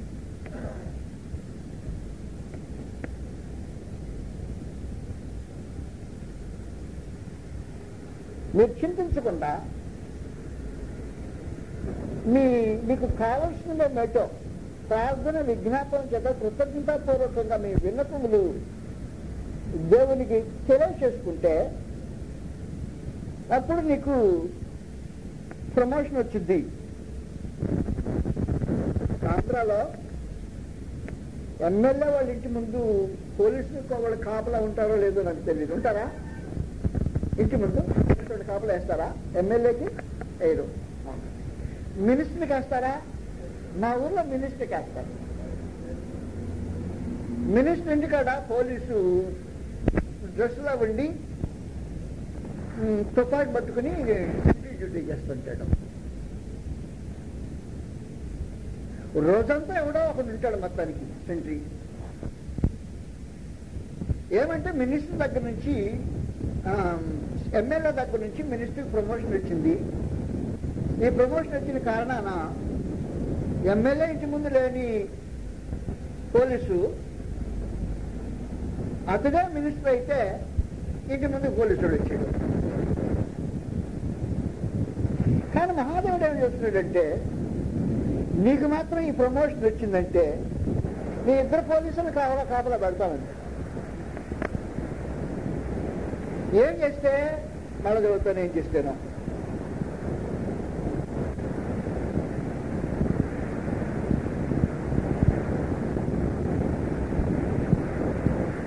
వచ్చిన నుండి దేనిని గురించి చింతింపకుడి కానీ ప్రతి విషయంలోనూ ప్రార్థన విజ్ఞాపనల చేత కృతజ్ఞతాపూర్వకముగా మీ విన్నపములు దేవునికి తెలియజేయండి. అప్పుడు సమస్త జ్ఞానములకు మించిన దేవుని సమాధానము యేసుక్రీస్తు వలన మీ హృదయములకును మీ తలంపులకును ఏముంటాడు? కావలియుడును. ఇక్కడ కాపలా ఉంటాడు. ఎక్కడెక్కడ పెట్టాడు ఇద్దరు కాపలా వాడిని? ఒకడేమో హృదయం దగ్గర కాపలా ఉంటాడంట, ఒకడేమో మనసు దగ్గర కాపలా ఉంటాడంట. రెండు కాపలా వాళ్ళని 2 స్థలంలో పెట్టాడు. అప్పుడు మీ హృదయంలోను మనసులోను దేవుని సమాధానము కావులో ఉంచుతుంది. నిన్ను కలవరపరచడానికి పరిస్థితులు చెలరేగాయి. బయట కలవరపరచని పరిస్థితులు చెలరైతే నీ ఇంట్లోని ప్రవేశించడానికి వీలు లేకుండా నీ గేటు దగ్గర పోలీసుడు కాపలా. అదే ఇప్పుడు లోపలికి వచ్చి మినిస్టర్ని డిస్టర్బ్ చేయాలంటే ముందేం చేయాలి? గేటు దగ్గర కాపలా వాడిన సంగతి తెలుసాలి. కానీ ఇప్పుడు గేటు దగ్గర కాపలా వాడు అయిపోతే కదా లోపలికి వచ్చి మినిస్టర్ గారిని పడుకున్న మినిస్టర్ని లేపేది అన్నమాట. కానీ ఇప్పుడు అలా జరిగేదానికి అవకాశం ఉండదు. అందులో హృదయం దగ్గర ఒకడు డిస్టర్బ్ చేయకుండా మనసు దగ్గర ఒకడు ఎవరుంటారంటేను దేవుని సమాధానము 2 స్థలాల్లో కాపలా పెట్టేసేట్టు. ఏం చేస్తే నువ్వు చింతించినంత కాలము నీ ఏడుపు నీ మీదే ఉంటుంది అంతే సంగతి. నీ కాపలా వాడు అవుతాడు, నీ కాసేవాడికి దిక్కే ఉండడు, నీ ప్రమోషన్ జీవితం విధానం చింత అని మీద పడాలి ముందు. అప్పుడు రెండోది కృతజ్ఞతాపూర్వకంగా ప్రార్థన విజ్ఞాపనతో ఈ మనవులేమో దేవునికి తెలియజేసుకుంటూ ఉండాలి. నువ్వు దీని గురించి కంగారు పడుతున్నావా అంటాను. నేనేం కంగారు పడలే, ఆయనకి ఇచ్చాను కదా. ఆయనకి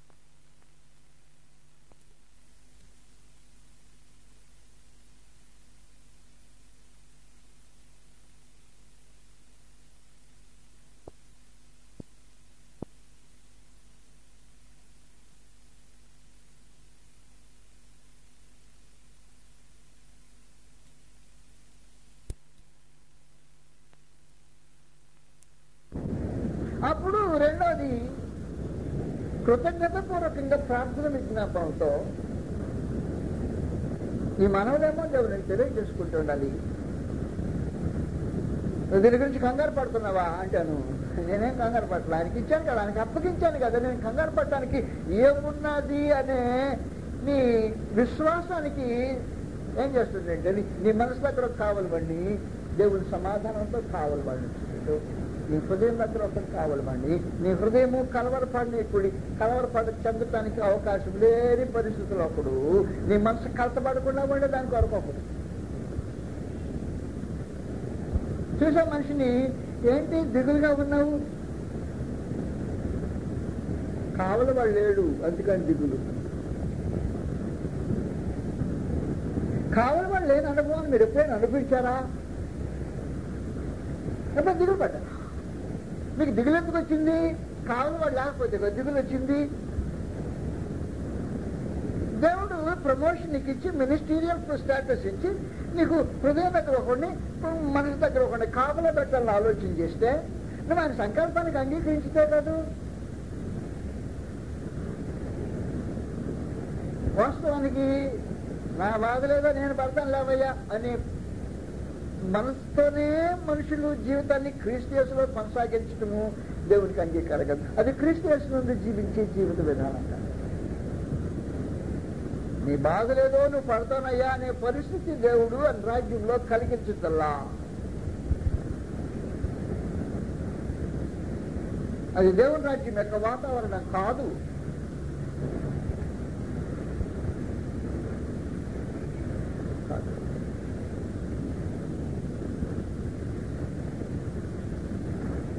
కండిషన్ చెప్పేసి ఎప్పుడంటే అప్పుడు అన్నాడు. ఎప్పుడంటే మెడగవుతాను. మీరు దేని గురించి చింతించకూడదు కానీ ప్రతి విషయంలోనూ ప్రార్థన విజ్ఞాపన చేత కృతజ్ఞతాపూర్వకంగా మీ విన్నపములు దేవునికి తెలియచేయండి. అప్పుడు సమస్త జ్ఞానములకు మించిన దేవుని సమాధానం. వీడంత నెమ్మదిగా ఉండడానికి కారణం ఏంటి? నెమ్మదిగా ఉండడానికి కారణం ఏంటి? జైల్లో మనుషులు ఆలోచన పాటలు పాడుతుంటే వారు ప్రార్థించుతూ పాటలు పాడుతుండేది అన్న తర్వాతనే చెరసాల్లోని వారు విరుచుండిగా అని రాయబడింది. వీళ్ళు పాటలు పాడుతున్నారంటే చెరసాల్లో వాళ్ళు వింటున్నారంట. వీరి ఈ పరిస్థితికి, ఈ నెమ్మదికి కారణం ఏంటి?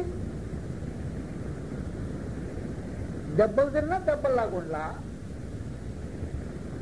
చెరసాలుగా చెరసాలు లాగుండా. చెరసాల ప్రార్థన మందిరంలాగా మారిపోయింది, ఆరాధన స్థలంలాగా మారిపోయినట్టు అయిపోయింది. వారి దెబ్బలు ఆనందానికి రూపుదిద్దుకున్నాయి. కారణం ఏంటి? మనుషులకు అర్థం కాల. అది సమస్త జ్ఞానములకు మించిన దేవుని సమాధానమే. వారి మనసుల దగ్గర ఒక కాపలా, వారి హృదయం దగ్గర ఒక కాపలా ఉన్న కారణాన వారి కాపలా వాళ్ళు వారి హృదయాన్ని మనసులు కాపాడుతుంటే అది సమస్త జ్ఞానములకు మించిన దేవుని సమాధానం.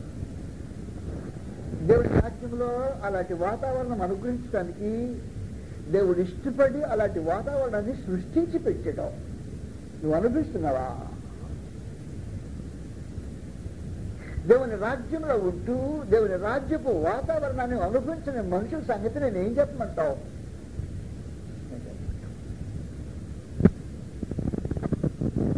ఎలాగని చెప్పనా?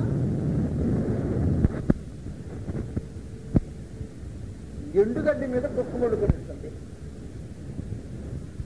తింటుందా కుక్క? తినేది కాదు. ఎందుకు పడుకుంది అక్కడ? తినేదాన్ని తినకుండా చేయటానికి, అంతకంటే ఇంకేం లేదు. కాబట్టి వాస్తవానికి దేవుని రాజ్యంలో నువ్వు ఉండి నువ్వు అనుభవించు సరిగదా ఆ వాతావరణాన్ని.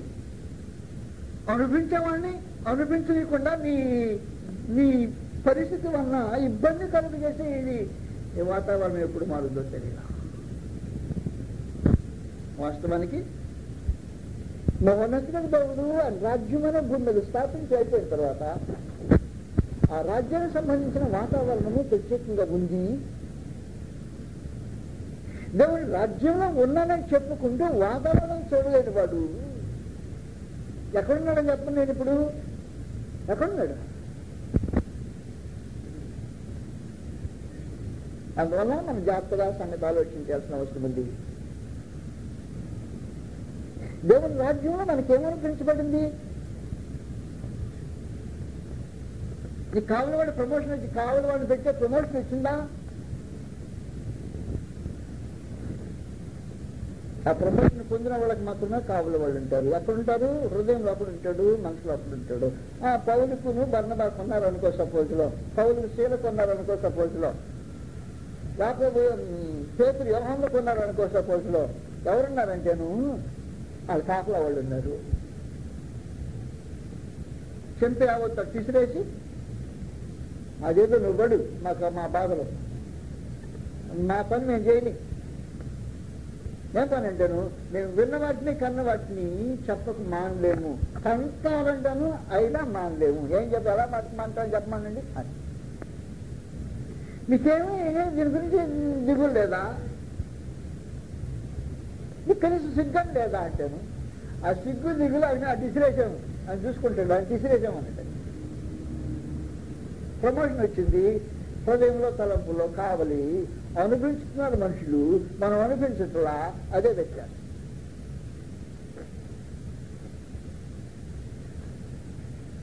దానికి క్రింద ఎక్స్ప్లెనేషన్ వివరణ ఉంటుంది.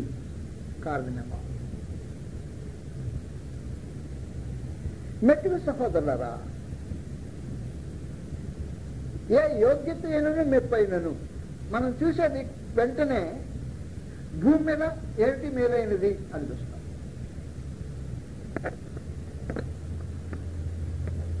యోగ్యత అంటే ఏమిటి? ఈయన భలే చదువుకున్నాడండి, చాలా యోగ్యతలు ఉన్నాయి, చదువు. ఈయన గొప్ప ఉద్యోగం అండి, గొప్పవాడు. ఆయన పెద్ద పదవిలో ఉన్నాడండి, ఏది యోగ్యత? మన మధ్యకి చాలా గొప్ప ధనవంతులు వచ్చారండి,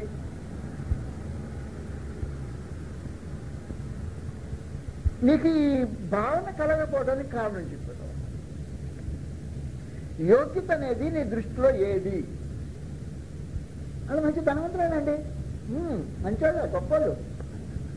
అదే నీ యోగ్యత. ఆత్మ సంబంధమైన వాతావరణం నీకు తెలియలా, దేవుని రాజ్యపు వాతావరణంలో యోగ్యమైనదనే సంగతి నీకు అర్థం కాల. రాత్రి కాదు నాకు ఫోన్ చేశాడు, ఢిల్లీ నుండి. ఆయనకి టోక్యో అంటే జపాన్లో టోక్యో కేంద్రం కదా, అక్కడ ఉద్యోగం, వెళ్ళబోతున్నాడు. ఫోన్ చేశాడు, ఫోన్ మాట్లాడి బయటకు వచ్చా. రాత్రి 8:30 ప్రాంతం అయింది కదా దాదాపుగా. మా ఇంటి దగ్గర నలుగురు కుర్రాళ్ళు సహోదరులు వచ్చి కూర్చుని ఉన్నారు. అప్పటికి ఫోన్లో చాలాసేపు మాట్లాడైపోయినాక అక్కడికి వచ్చి కూర్చుంటే యోగ్యతను వారు ఎలాగ ఆలోచన చేశారంటే, టోక్యోలో ఉద్యోగం చేసి ఆయన ఫారిన్ అఫేర్స్లో గొప్పడన్నమాట. ఆయన ఫారిన్ అఫేర్స్ మినిస్టర్లో ఉన్నమాట, ఎక్స్టర్నల్ అఫేర్స్ మినిస్టర్లో ఉన్నమాట వాస్తవమే. టోక్యోలో ఉద్యోగం వచ్చిన మాట, టోక్యోకి వెళ్ళిపోబోయే మాట వాస్తవమే. ఈ ప్రపంచం భూమి మీద ఉండే దేశాల్లో అనేక దేశాల్లో ఆయన 3 సంవత్సరాలు తిరిగి ఉద్యోగంలో ఉన్నమాట వాస్తవమే. ఇప్పుడు ప్రస్తుతానికి జపాను టోక్యోలోకి వెళ్లే మాట కూడా వాస్తవమే.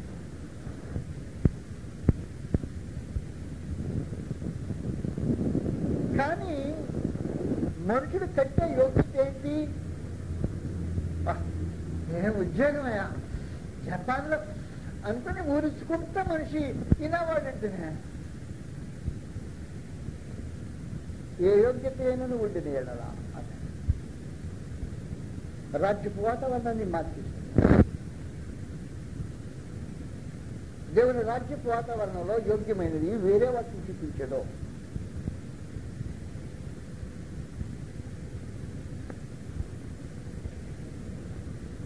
హెబ్రీయులకు రాసిన పత్రికలో యోగ్యత, యోగ్యమైనది నీ దృష్టిలో ఏది? 11వ అధ్యాయము హెబ్రీయులకు 11వ అధ్యాయంలో 46వ వచనం నుండి మరికొందరు తిరస్కారములను, కొరడా దెబ్బలను, మరి బంధకములను, ఖైదును అనుభవించింది, రాళ్లతో కొట్టబడిరి, రంపములతో కోయబడి, శోధింపబడిరి, ఖడ్గములతో చంపబడిరి, గొర్రె చర్మములను మేక చర్మములను వేసుకొని దరిద్రులయుండి శ్రమపడి హింస పొందుతూ అడవులలోనూ కొండల మీదను గుహలలోనూ సొరంగములోనూ తిరుగులాడుతూ సంచరించింది. అట్టివారికి లోకము యోగ్యమైనది కాదు. ఏది యోగ్యమైనది? ఏది యోగ్యమైనది? నీ దృష్టిలో గొప్ప ఉద్యోగం యోగ్యమైంది. కారణమేమి? రాజ్యపు వాతావరణం కాదని. రాజు ఎప్పుడు తన రాజ్యపు వాతావరణం చూసి లోకాన్ని చూశాడు. నువ్వెప్పుడు లోకాన్ని చూసి ఆయన రాజ్యపు వాతావరణం చూస్తున్నావు. వ్యత్యాసం అది.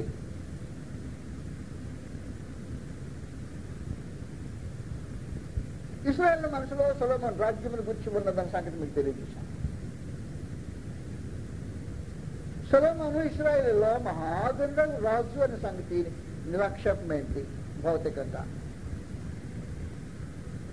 తను అనుభవించిన ఐశ్వర్యము నేడు కూడా ఎవడు అనుభవించలేదేమో అనిపిస్తుంది. కానీ దేవుని రాజ్యపు రాజు తన రాజ్యాన్ని చూచి బేదలైన మీరు ధన్యులు, దేవుని రాజ్యం మీది అంటారు. సొలొమోను ఐశ్వర్యాన్ని చూసి అడవి గడ్డితో సమానము అంటారు.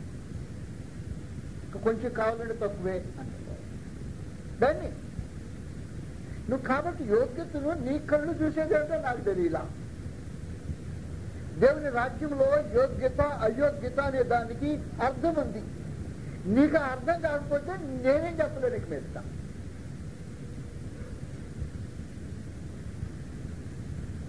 మత్తయి సువార్త 6వ అధ్యాయంలో ప్రభువుని యేసు మాట్లాడినప్పుడు దేవుని రాజ్యపు రాజు 5వ అధ్యాయంలో ఒక డైలాగ్, 6వ అధ్యాయంలో మరొక డైలాగ్ వేస్తుంటాడు. ఈ రెండు నేను మీకు అన్నవే. 5వ అధ్యాయం 3, 4 వచనాల్లో ఆత్మ విషయమై దీనులైన వారు ధన్యులు, పరలోక రాజ్యము వారికి. దుఃఖపడేవారు ధన్యులు, వారు ఓదార్చబడుతురు అని మొదలెట్టేసి చింతించవద్దనే సందర్భంలోనే ఈ మాటలు మాట్లాడింది, వేరే సందర్భంలో కాదు. 6వ అధ్యాయంకి వచ్చాక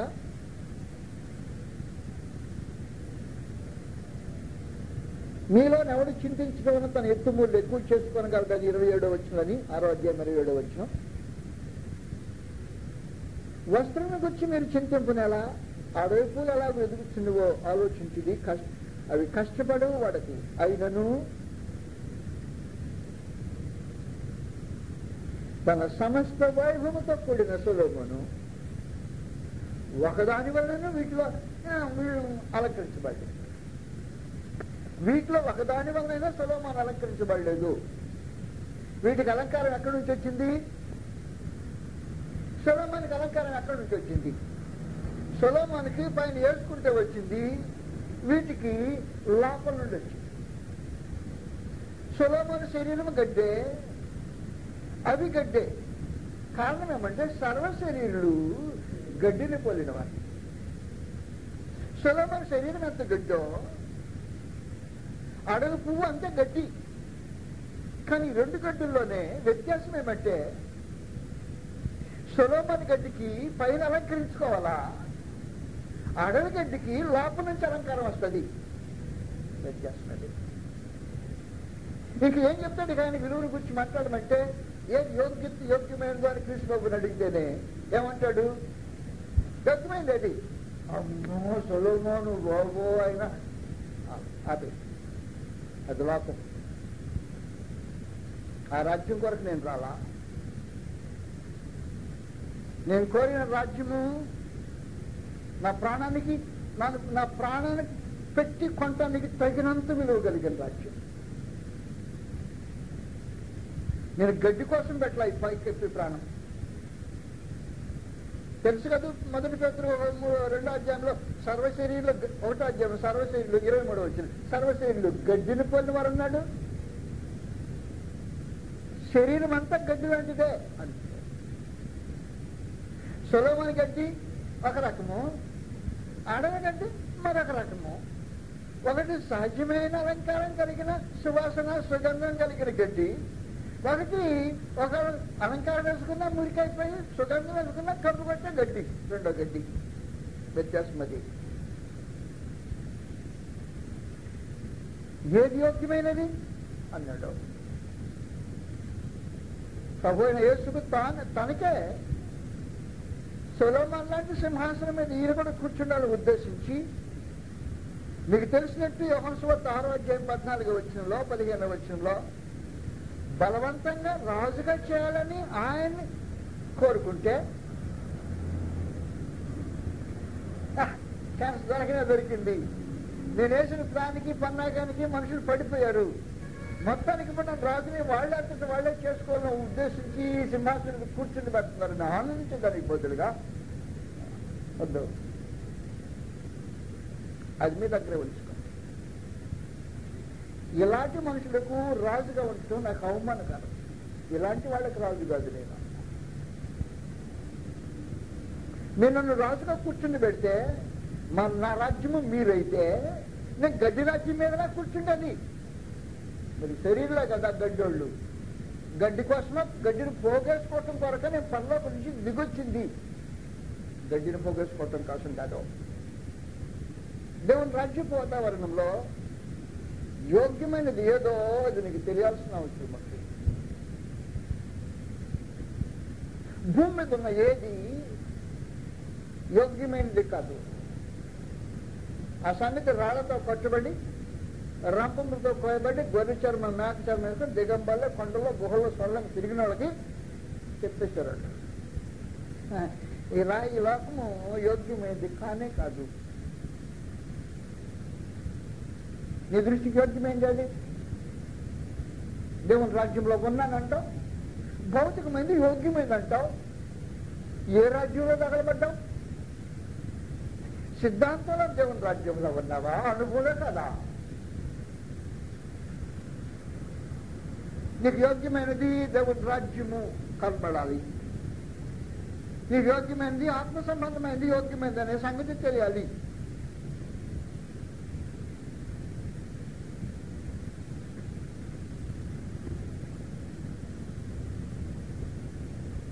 ఏ యోగ్యత అయినను అది ఉంటే దేవుని రాజ్యంలో ఆయనకి అంగీకారమైన యోగ్యత అయినా.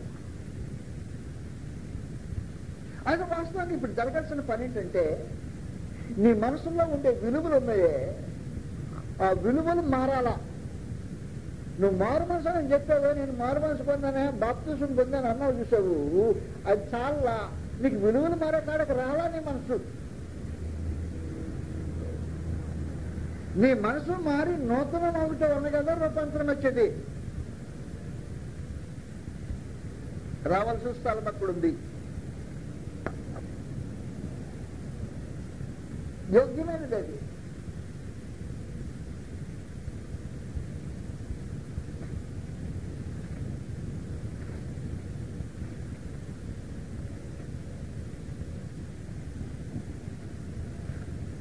మీకు తెలిసిన హెబ్రీలకు 11వ అధ్యాయంలో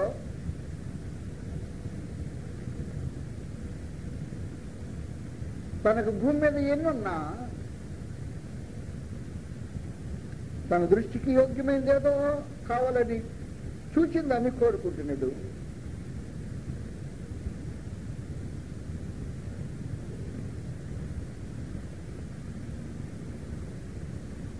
జ్ఞాపకంచుకుని వెళ్ళడానికి ఆలోచన చేస్తున్నాడు. 11వ అధ్యాయము 13వ వచనం నుండి, వీరందరూ ఆ వాగ్దాన ఫలము అనుభవించకపోయినను దూరం నుండి చూచి వందనం చేసి తమ భూమి మీద పరదేశము యాత్రికులమని ఒప్పుకొని విశ్వాసము గలవారే మృతులని ఇలాగ చెప్పువారు తమ స్వదేశమును వెతుకుచున్నామని విశదపరుచుతున్నారు కారా? ఏది మీ స్వదేశము? ఏదో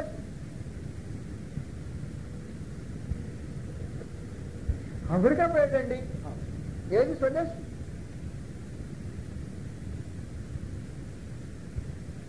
బతుకుతున్నారు కదా. వారు ఏ దేశం నుండి వచ్చారో ఆ దేశంలో జ్ఞాపకం అందించుతారు. యోగ్యమైంది అది. యోగ్యమైంది ఏదంటే శాశ్వతమైంది. యోగ్యమైంది ఏదంటే వాడమని. యోగ్యమైంది ఏదంటే దేవుని సమ్మకంలో యోగ్యతుండండి. అంతేగాని యోగ్యమైంది భూ సంబంధమైనది ఏది లేదు.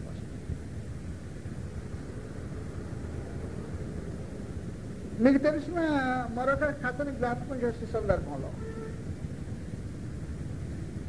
మోషేని అడుగుదాం మనం. ఏది యోగ్యమైంది మోషే? ఛాన్స్ కొట్టేశావు. నీలాంటి అదృష్టవంతుడు ఎవడు లేడు, భాగ్యవంతుడు. ఫరో కుమారుడు అందించుకోవటము చిన్న పని కాదు. ఐగుప్తు ధనానికి వాసుడవటం అంతకంటే చిన్న పని కాదు. నీ సాటి, నీ తోటి, నీ ప్రజలందరూ ఇబ్బంది, శ్రమ, అవమానం, వేదన అనిపించేటప్పుడు నీవు అష్ట సుఖాలు అనిపించటము సామాన్యమైన పని కాదు. యోగ్యప ఏమీ కలిసి వచ్చింది. మోషే అంటాను. మోషే అంటున్నాడు, ఏది యోగ్యమైందో నేను చెప్పనా అంటే. ఏది యోగ్యమే? ఆ మట్టి తొక్కుతున్నారు చూశారు, బాధలు అనిపించుతూ ఆ మత్తు తొక్కేవాళ్ళు యోగ్యమైన వాళ్ళు. నీకు మతిపోయింది అన్న. నాకు మతి బాలా, నా కళ్ళు తెరవబడ్డాయి. యోగ్యతకు అయోగ్యతకు లెక్క కట్టడానికి నా కళ్ళు తెరవబడ్డాయి. దేవుని రాజ్యంలో ఉండేవారికి కళ్ళు తెరవబడకుండా యోగ్యతను ఎంచే మనిషికి దేవుని రాజ్యపు వాతావరణము అబ్బలా.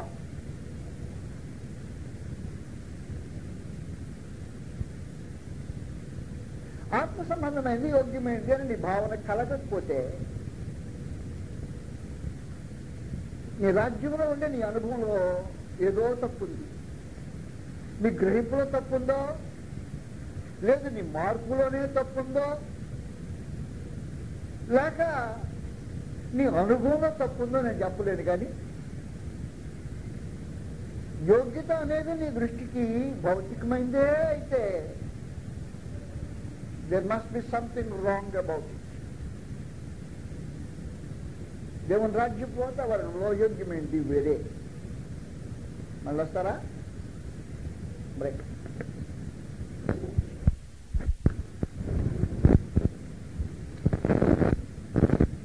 యోగ్యత గురించి మాట్లాడిన తర్వాత ప్రత్యేకించి మెప్పును గురించి మాట్లాడాడు. మీరు ఎప్పుడైనా ఎవరినైనా మెచ్చుకున్నారా? లేక ఎవరి నోట్లో నుండైనా మెప్పు కావాలని కోరుకున్నారా? ఇది జరుగుద్ది, అది జరుగుద్ది కదా. మనం కొన్నిసార్లు మెచ్చుకుంటాం, లేకపోతే మనుషులు మనల్ని మెచ్చుకోవాలని కోరుకుంటాం. ఈ మెచ్చుకునే దాంట్లో అపాయం ఉంది, మెప్పు పొందే దాంట్లో అపాయం ఉంది. ఉబ్బిపోకుండా ఉండాలా. నేను ఎవరిని మెచ్చుకున్నారు అనుకో, ఉబ్బిపోయావో అది దేవుని రాజ్యం వాతావరణం కాదు. మెప్పు మనిషిని ఉబ్బించకూడదు. ఓ రోజున ఉబ్బించడానికి మెచ్చుకున్నాడు ఒక ఆయన. ఎవరిని? ప్రభునేసుని. పని జరిగించుకోవాలనే ఉద్దేశంతో మేము మెచ్చుకున్నాడేమో, ఉబ్బించడానికి చూసాడేమో, నాకు తెలియలా. ఇది దేవుని రాజ్యాన్ని గురించి మాట్లాడుతున్న సందర్భంలోనే యోహాను సువార్త 3వ అధ్యాయంలో ప్రభువుని యేసును మెచ్చుకుంటూ నికోదేము ఆయన దగ్గరకు వచ్చాడు. వచ్చి, బోధకుడా, నీవు పరలోకం వచ్చిన బోధకుడు అని నేను ఎరుగుతాను. దేవుడు తనకు తోడైతేనే కానీ నువ్వు చేయించిన సూచకుడు ఎవడని చేయలేడు అన్నాడు. మామూలు మెప్పు కాదు, మన బొట్టాళ్ళు ఎవరైనా ఇరిగి కింద పడతామంతే. ఇరిగి కింద పడే అంత పెద్ద మెప్పు అన్నమాట. మొట్టమొదటిది, ఒక వృద్ధుడైన బాధకుడు ఒక కుర్రాడైన బాధకుడిని మెచ్చుకోవడం. అందులో అనుభవం కలిగి వృద్ధుడు కుర్రాడు దగ్గరికి వచ్చి, బోధకుడా, ఆ దెబ్బతోనే పడిపోవాలి కుర్రాడు. అది చాలన్నట్టు నీవు పరలోకం నుండి వచ్చిన బోధకుడు అని మేము మెరుగుతున్నాం. నాకంటే ఎంతో గొప్పవాడివి. ఇంకా అంటాడు మూడోదిగా, దేవుడు తనకు తోడయింటేనే కానీ అబ్బా నీ దేవుడు తోడై ఉన్నాడు నాకు మర్చిపోయాను. నాలుగవది, నీవు చేయించిన సూచక క్రియలు ఎవరూ చేయరు. ఆ మాట్లాడేటప్పుడు విరిగిపోతామా? విరిగిపోయే మెచ్చుకుంటే క్రీస్తు తుస్సు తీసేద్దాం. దేవుని రాజ్యంలో వాస్తవాలు ఇది. ఆయన ఏం చెప్పాడంటే, వరే దేవుని రాజ్యంలో మనిషి చేత మెప్పులు కావు అన్నాడు. మెచ్చుకుంటే ఉబ్బిపోకు అన్నాడు. దేవుని రాజ్యంలో మనుషులు మెచ్చుకుని ఉబ్బేసేదానికి పాడు కాకు అన్నాడు.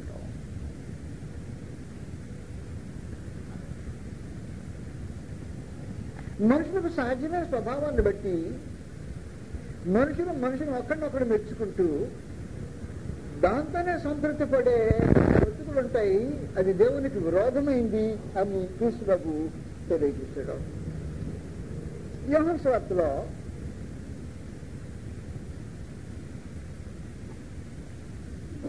దేవుని రాజ్యంలో మెప్పు ఎలాగుంటుందో ఆయన వివరించాడు.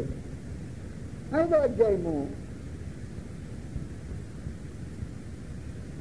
44వ వచనంలో ఈ మాటలు రాశాడు. అద్వితీయ దేవుని వలన వచ్చు మెప్పు కొరక ఒకరి వలన ఒకడు మెప్పు పొందించిన మీరు ఎలాగుంటున్నారు?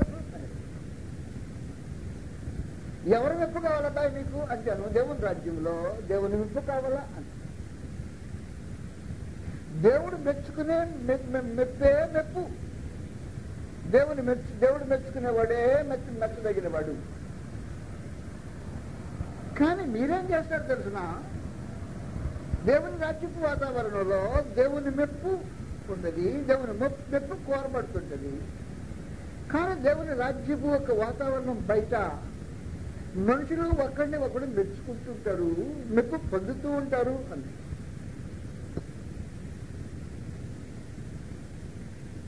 ఒకడు మెచ్చుకుంటే నువ్వు కింద పడక్కర్లా అని, ఉబ్బిపోక్కర్లా అని, దాన్ని బట్టి హద్దులు దాటక్కర్లా అని. దేవుని కుమారుడు లాగు నికోదేము మెచ్చుకున్న రోజున చలనం లేనిబడి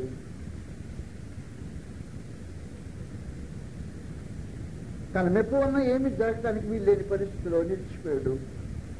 నేను ఇంత గాలి కొడితే ఈ టైర్ ఒప్పలేదేమి అన్నట్టుంది. నువ్వు గాలి ఎంత కొట్టావో అది ఒప్పదు. అది దేవుడి రాజ్యం యొక్క వాతావరణం. అయితే మెప్పు ఉంటేనే దేవుని వల్ల మెప్పు ఉండాలా, లేదు దేవుని కుమారుడైన యేసుక్రీస్తు వల్ల మెప్పు ఉండాలా?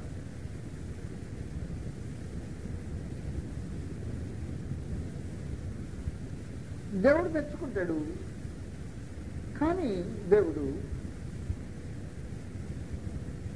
విశ్వాస సంబంధమైన ఆత్మ సంబంధమైన వాటిని మెచ్చుకుంటాడు.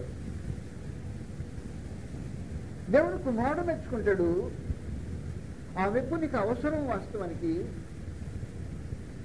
దేవుని రాజ్యపు వాతావరణంలో దేవుని కుమారుడు మెచ్చుకునే తీరుని కాదు నీకు తెలుస్తుండాలా. క్రీస్తు బాబు ఎలా మెచ్చుకుంటాడు? దేన్ని బట్టి మెచ్చుకుంటాడు? క్రీస్తు బాబు నీ విశ్వాసతను బట్టి మెచ్చుకుంటాడు. దాన్ని బట్టి ఒక మనిషి యొక్క విశ్వాసతను బట్టి మెచ్చుకుంటాడు. ప్రకటన గ్రంథము 2వ అధ్యాయంలో మనిషి విశ్వాసతను బట్టి ప్రభు మెచ్చుకుంటున్న సంగతి మీకు కనిపిస్తుంటది.